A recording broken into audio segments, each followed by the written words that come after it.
ನೆಲಮಂಗಲದಲ್ಲಿ flex ಹಾವಳಿಗೆ ಯುವಕನೊಬ್ಬ ಬಲಿಯಾಗಿದ್ದಾನೆ. ಬೈಕ್ನಲ್ಲಿ ತೆರಳುತ್ತಾ ಇದ್ದಂತಹ ಸಂದರ್ಭದಲ್ಲಿ ರೋಡ್ನಲ್ಲಿ ಕಟ್ಟಿದ್ದಂತಹ ಫ್ಲೆಕ್ಸ್ ತಗುಲಿ ರಸ್ತೆಗೆ ಬಿದ್ದು ಯುವಕ ದುರ್ಮರಣ ಹೊಂದಿದ್ದಾನೆ. ನೆಲಮಂಗಲದಲ್ಲಿ ನಡೆದಂತಹ ಒಂದು ದುರ್ಘಟನೆ ಇದು.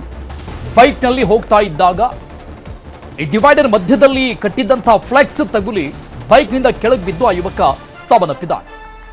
ಬೈಕ್ಗೆ ಫ್ಲೆಕ್ಸ್ ತಗುಲಿದ್ರಿಂದ ಬೈಕ್ನಿಂದ ಯುವಕ ಬಿದ್ದಿದ್ದಾನೆ ಆ ಸ್ಪೀಡ್ನಲ್ಲಿ. ನಗರದ ಬೆಸ್ಕಾಂ ಕಚೇರಿಯ ಮುಂದೆ ನಡೆದಂತಹ ಘಟನೆ ಇದು. ನೆಲಮಂಗಲದಲ್ಲಿ ಆಸ್ಪತ್ರೆಗೆ ದಾಖಲಿಸಿದ್ರೂ ಚಿಕಿತ್ಸೆ ಫಲಿಸದೆ ತೇಜಸ್ ಗೌಡ ಸಾವನ್ನಪ್ಪಿದ್ದಾನೆ. ಯುವಕ ಜರ್ಮನಿಯಲ್ಲಿ ಎಂಎಸ್ ಮಾಡ್ತಾ ಇದ್ದ. ಈಗ ರಜೆಗೆ ಅಂತ ನೆಲಮಂಗಲದ ತನ್ನ ಮನೆಗೆ ಬಂದಿದ್ದ. ರಜೆ ಹಿನ್ನೆಲೆಯಲ್ಲಿ ಸ್ವಂತ ಊರಿಗೆ ಬಂದಿದ್ದ. ನಗರಸಭೆಯ ನಿರ್ಲಕ್ಷ್ಯಕ್ಕೆ ಯುವಕ ಬಲಿಯಾಗಿರುವಂತಹ ಹಿನ್ನೆಲೆಯಲ್ಲಿ ವ್ಯಾಪಕವಾದಂತಹ ಆಕ್ರೋಶ ವ್ಯಕ್ತವಾಗ್ತಾ ಇದೆ. ನೆಲಮಂಗಲ ಟ್ರಾಫಿಕ್ ಪೊಲೀಸ್ ಠಾಣೆಯಲ್ಲಿ ಸಂಬಂಧಪಟ್ಟಂಗೆ ಪ್ರಕರಣ ದಾಖಲಾಗಿದೆ. ನೆಲಮಂಗಲದಲ್ಲಿ ಇಡೀ ನಗರದಲ್ಲಿ ಎಲ್ಲೆಂದರಲ್ಲಿ ರಾರಾಜಿಸ್ತಾ ಇದ್ದಾವೆ ಫ್ಲೆಕ್ಸ್ಗಳು. ನೆಲಮಂಗಲ ನಗರಸಭೆಯ ನಿರ್ಲಕ್ಷ್ಯದ ಹಿನ್ನೆಲೆಯಲ್ಲಿ ಯುವಕ ಬಲಿಯಾಗಿರೋದು, ಇದಕ್ಕೆ ಸಹಜವಾಗಿ ವ್ಯಾಪಕವಾದಂತಹ ಆಕ್ರೋಶ ವ್ಯಕ್ತವಾಗ್ತಾ ಇದೆ. ಬೈಕ್ನಲ್ಲಿ ಹೋಗ್ತಾ ಇದ್ದಂತಹ ಸಂದರ್ಭದಲ್ಲಿ ನೋಡಿ, ಸಿಸಿಟಿವಿಯಲ್ಲಿ ಕ್ಯಾಪ್ಚರ್ ಆಗಿದೆ ಆಕ್ಸಿಡೆಂಟ್ನ ದೃಶ್ಯ.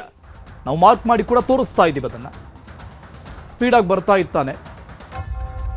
ಮಧ್ಯದಲ್ಲಿ ಕಟ್ಟಿದಂಥ ಫ್ಲೆಕ್ಸ್, ಈ ಡಿವೈಡರ್ ಚಿಕ್ಕದಾದಂಥದ್ದಿರುತ್ತೆ ಎರಡು ರೋಡ್ನ ಮಧ್ಯದಲ್ಲಿ ಸಿಟಿ ಒಳಗಡೆ. ಆ ಡಿವೈಡರ್ಗಿಂತ ದಾಟಿ ಒಂದೆರಡು ಫೀಟ್ನಷ್ಟು ಉದ್ದ ಈ ಫ್ಲೆಕ್ಸ್ಗಳನ್ನು ಕಟ್ಟಿರ್ತಾರೆ. ಎಲ್ಲೆಂದರಲ್ಲಿ ಕಾಣಸಿಗುತ್ತೆ ನಿಮಗೆ. ಬೆಂಗಳೂರಲ್ಲೂ ಕೂಡ ಅನೇಕ ಕಡೆಗಳಲ್ಲಿ ಈ ರೀತಿಯಾದಂಥ ಫ್ಲೆಕ್ಸ್ಗಳನ್ನು ಕಾಣಬಹುದು ಸಹಜವಾಗಿ. ಸಿಸಿಟಿವಿಯಲ್ಲಿ ಕ್ಯಾಪ್ಚರ್ ಆಗಿದೆ ಈ ಆಕ್ಸಿಡೆಂಟ್ನ ದೃಶ್ಯ. ಮೃತಪಟ್ಟಂತ ಯುವಕ ತೇಜಸ್ ಗೌಡನ ಫೋಟೋ ಕೂಡ ನಾವು ನೋಡ್ತಾ ಇದ್ದೀವಿ. ಒಂದು ಕಡೆ ಎಂಎಸ್ ಮಾಡ್ತಾ ಇದ್ದ ಜರ್ಮನಿಯಲ್ಲಿ. ಈ ಬಗ್ಗೆ ಡೀಟೇಲ್ಸ್ ಕೊಡ್ತಾರೆ ನಮ್ಮ ಪ್ರತಿನಿಧಿ ಮನುಕುಮಾರ್ ಸಂಪರ್ಕದಲ್ಲಿದ್ದಾರೆ. ಮನು, ನಿಜಕ್ಕೂ ಕೂಡ ಶೋಚನೀಯ ಸ್ಥಿತಿ ಇದು. ಯಾರದ್ದೋ ತಪ್ಪಿಗೆ, ಮಾಡಲಾರದಂತಹ ತಪ್ಪಿಗೆ ಯುವಕ ಈ ರೀತಿಯಾಗಿ ದುರ್ಮರಣ ಹೊಂದಿರುವಂಥದ್ದು.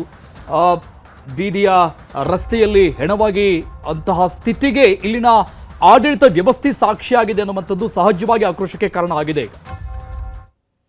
ಎಸ್ ಅರುಣ್, ಏನೋ ತನ್ನ ಪ್ರಚಾರದ ತೆವಲಿಗಾಗಿ ಏನೋ ರಸ್ತೆ ಬದಿಯಲ್ಲಿ ಅದರಲ್ಲೂ ನಗರಸಭಾ ವ್ಯಾಪ್ತಿಯಲ್ಲಿ ಏನೋ ಫ್ಲೆಕ್ಸ್ ಗಳನ್ನ ಅಳವಡಿಸಿದ್ರು. ಆ ಫ್ಲೆಕ್ಸ್ ಗಳು ಈಗ ಒಂದು ಜೀವನ ಬಲಿ ತೆಗೆದುಕೊಂಡಿರುವಂತ ಘಟನೆ ನೆಲಮಂಗಲದಲ್ಲಿ ನಡೆದಿರುವಂತದ್ದು. ಪ್ರಮುಖವಾಗಿ ಆತ ಜರ್ಮನಿಯಲ್ಲಿ ತೇಜಸ್ ಅನ್ನುವಂತ ಯುವಕ ಎಂಎಸ್ ಅನ್ನ ಮಾಡ್ತಿರ್ತಾನೆ. ಏನು ರಜೆ ಇದ್ದಂತ ಹಿನ್ನೆಲೆಯಲ್ಲಿ ತನ್ನ ಮನೆಗೆ ನೆಲಮಂಗಲಕ್ಕೆ ಬಂದಿರ್ತಾನೆ. ಈ ವೇಳೆಯಲ್ಲಿ ರಸ್ತೆಯಲ್ಲಿ ಹೋಗುವಂತ ಸಮಯದಲ್ಲಿ ಏಕಾಏಕಿ ಫ್ಲೆಕ್ಸ್ ಗಾಳಿಗೆ ಹಾರಾಟ ಆಗಿ ಏನು ಬೈಕ್ ಅಡ್ಡ ಆಗಿ ಬಿದ್ದು ಅದು ಆತ ಏನು ರಸ್ತೆಯಲ್ಲೇ ಬಿದ್ದಿರ್ತಾನೆ. ರಸ್ತೆಯಲ್ಲಿ ಬಿದ್ದಂತ ಕಾರಣ ಏನು 3 ದಿನಗಳ ಕಾಲ ಏನು ಖಾಸಗಿ ಆಸ್ಪತ್ರೆಯಲ್ಲೂ ಕೂಡ ಚಿಕಿತ್ಸೆಯನ್ನ ನೀಡಲಾಗ್ತದೆ. ಆದ್ರೆ ಚಿಕಿತ್ಸೆ ಫಲಕಾರಿಯಾಗದೆ ಆತ ಈಗ ಸಾವನ್ನಪ್ಪಿರುವಂತದ್ದು. ಪ್ರಮುಖವಾಗಿ ಯಾರದೋ ಪ್ರಚಾರದ ತೆವಲಿಗಾಗಿ ಈಗ ಒಬ್ಬ ಯುವಕ ಬಲಿಯಾಗಿರುವಂತದ್ದು. ಹೀಗಾಗಿ ಇನ್ನು ನೆಲಮಂಗಲ ಸಂಚಾರಿ ಪೊಲೀಸ್ ಠಾಣೆಯಲ್ಲೂ ಕೂಡ ಈಗಾಗಲೇ ಪ್ರಕರಣ ಕೂಡ ದಾಖಲಾಗಿದೆ. ಪ್ರಮುಖವಾಗಿ ನಗರಸಭೆಯ ನಿರ್ಲಕ್ಷ್ಯ ಕೂಡ ಈ ಘಟನೆಯಲ್ಲಿ ಎದ್ದು ಕಾಣ್ತಾ ಇರುವಂತದ್ದು.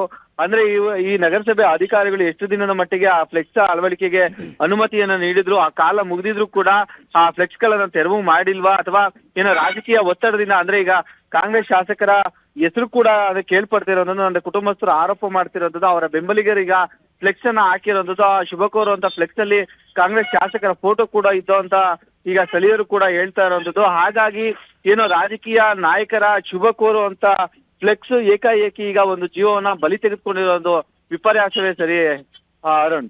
ಓಕೆ ಮನು, ಈಗ ನಗರಸಭೆಯ ನಿರ್ಲಕ್ಷ್ಯ ಅನ್ನುವಂತಹ ವಿಚಾರ, ಹಾಗಾದ್ರೆ ಈ ಸಾವಿನ ಹೊಣೆಯನ್ನು ನಗರಸಭೆ ಹೊತ್ಕೊಳ್ಳುತ್ತಾ? ಹಾಗಾದ್ರೆ ಹೊತ್ಕೊಳ್ಳೇಬೇಕಲ್ವಾ ಅರುಣ್? ಏನು ಪ್ರಮುಖವಾಗಿ ನೆಲಮಂಗಲ ಬೆಂಗಳೂರಿಗೆ ಏನೋ ಹೃದಯ ಭಾಗ ಅಂತಾನೆ ಹೇಳ್ಬೇಕು. ಯಾಕಂದ್ರೆ 3-4 ಜಿಲ್ಲೆಗಳಿಗೆ ಸಂಪರ್ಕ ಕಲಿಸುವಂತ ರಸ್ತೆ ಇದು. ಪ್ರಮುಖವಾಗಿ ನೆಲಮಂಗಲದಿಂದ ಬೆಂಗಳೂರಿಗೆ ಸಂಪರ್ಕ ಕಲಿಸ್ತದೆ. ಅಂದ್ರೆ ಈಗ ರಸ್ತೆಯ ಸೆಂಟ್ರ್ ಭಾಗದಲ್ಲಿ ಈಗ ಫ್ಲೆಕ್ಸ್ ಗಳನ್ನ ಅಳವಡಿಸಿರೋದು.